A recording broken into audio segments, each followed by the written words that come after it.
ইউটিউবের পক্ষ থেকে সবাইকে ধন্যবাদ। আজকের বিষয় নবম গণিত অনুক্রম ধারা পাঠ্য পৃষ্ঠা 49। বিষয়বস্তু গাউসের সূত্র। গাউসের সূত্র ব্যবহার করে প্রথম 50টি স্বাভাবিক সংখ্যার সমষ্টি নির্ণয় করো।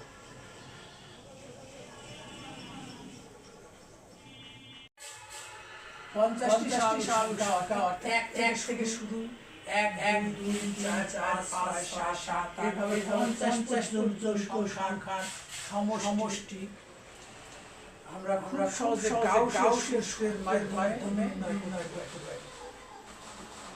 তাহলে গাউসের সূত্রটা হলো গাউসের সূত্র বা n সংখ্যক স্বাভাবিক সংখ্যার সমষ্টি একই। সূত্রটা হলো n into n plus 1 divided by 2। তাহলে এখানে n মানে 50। তাহলে 50 plus 50 plus 1 50 into 50 plus 1 divided by 2। তার মানে 50 into 50 plus 1 তার মানে divided by 2। এটা যদি আমরা দেই 25 গুণে 50 তার মানে 25 গুণন 51। আমরা এটা ক্যালকুলেটর গুণ করি 1275। এটাই উত্তর।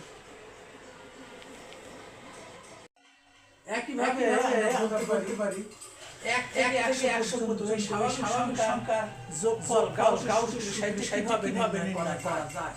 তাহলে সেক্ষেত্রে আমরা গাউসের সূত্র ব্যবহার করি n into n plus 1 divided by 2। এখানে n হলো 100 আর এটা 101।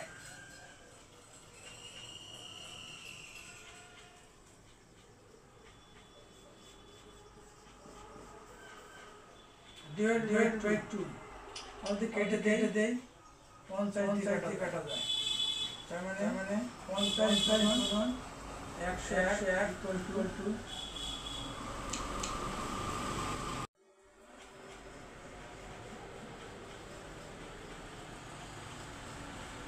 অর্থাৎ 550।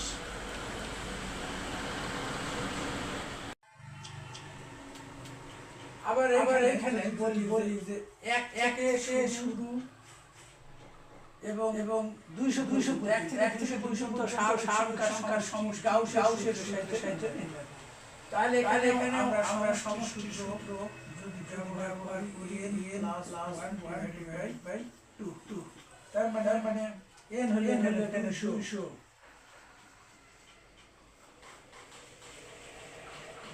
plus 1 divided by 2।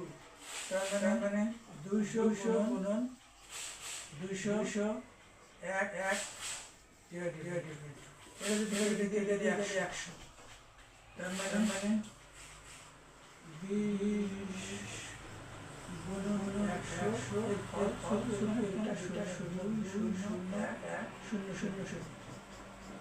এডি তার মানে 20,100।